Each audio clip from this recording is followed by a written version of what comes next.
Beaucoup de victimes ne quittent pas leur bourreau parce qu'elles ont l'impression qu'elles vont l'abandonner.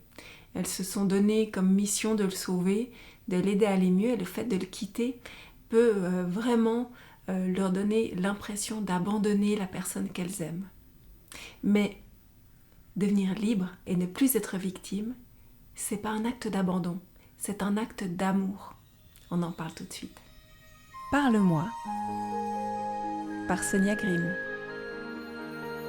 Transformer nos souffrances en une relation saine avec soi-même et avec les autres. D'après le livre Parle-moi, écrit avec Steve Albantineo, fondateur de la méthodologie KYF Know Yourself First, partant du principe que nous sommes tous différents. Nous ne prétendons pas délivrer un enseignement, et encore moins la vérité, mais tendons à transmettre une ouverture vers des pistes de réflexion, afin que vous puissiez créer votre propre chemin à la découverte de vous-même. Le sujet du jour est ne plus être victime, un acte d'amour.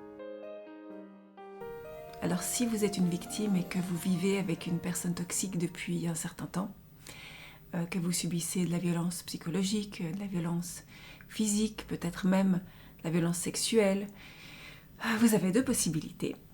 Soit vous restez avec cette personne, soit vous partez. Vous pouvez faire le choix de rester et à ce moment-là, vous vous abandonnez. Vous abandonnez complètement la vie. Vous ne permettez pas à la vie de s'exprimer à travers vous. Vous ne vous laissez pas la possibilité d'être vous-même, d'avoir une vraie vie digne de ce nom. Et vous refusez le droit d'être épanoui, le droit de ne pas souffrir. Alors, partir est une difficile décision à prendre et il y a des conséquences. Peut-être que vous n'êtes pas prête à faire face à ces conséquences.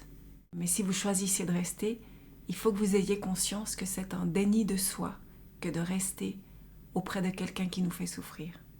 L'autre possibilité que vous avez, c'est de partir.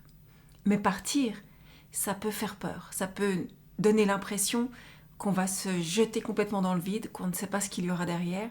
Peut-être qu'on a des croyances qui nous disent qu'on ne peut pas vivre sans lui, qu'il nous le fera payer si on part, qu'on l'aime et qu'on sera encore plus malheureuse sans. Mais ce sont des croyances.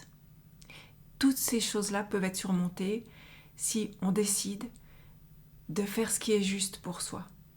Et faire ce qui est juste pour soi, c'est faire ce qui nous permet de nous épanouir, d'être en paix avec nous-mêmes, d'être heureuse, d'être bien dans notre vie. Et c'est un acte d'amour. Quitter une personne avec qui on n'est pas heureux, c'est un acte d'amour pour soi. Même si ça doit passer par une période difficile, les périodes passent, on va se réhabituer à cette nouvelle situation et prendre nos marques et recréer une nouvelle vie avec l'espoir et la possibilité, cette fois, d'être heureuse, d'être épanouie.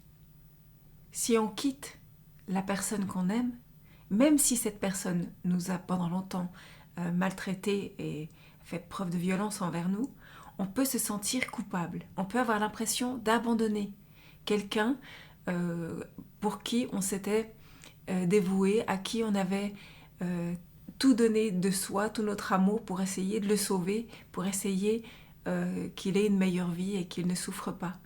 On peut avoir l'impression qu'en quittant une personne qui nous fait du mal, on l'abandonne et culpabiliser.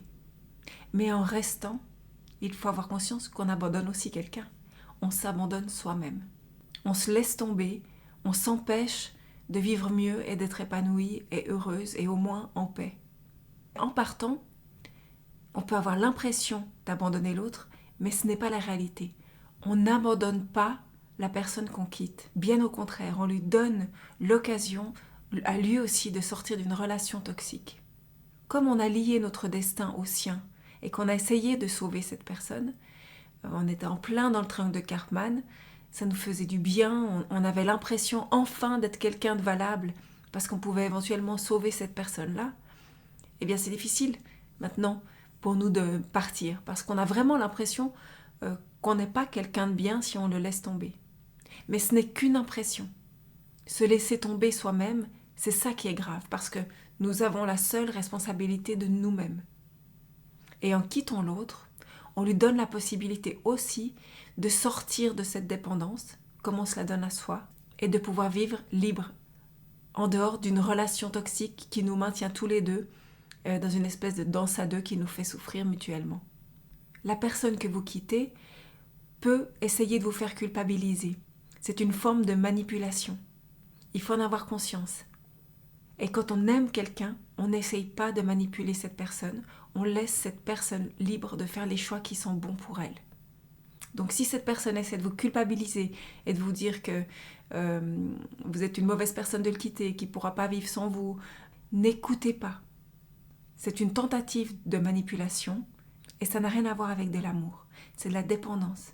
C'est tenter de faire en sorte que l'autre agisse comme je le souhaite. Mais vous avez le droit de prendre votre liberté, de partir, de faire ce qui est juste pour vous. Non seulement vous en avez le droit, mais vous en avez le devoir. Vous n'avez qu'une seule vie et vous êtes la seule personne qui peut prendre réellement soin de vous comme vous en avez besoin. Si vous pensez que vous méritez d'être malheureuse, si vous pensez que vous ne pouvez pas avoir une meilleure vie après votre départ, c'est une croyance. On peut tous se reconstruire. On peut tous...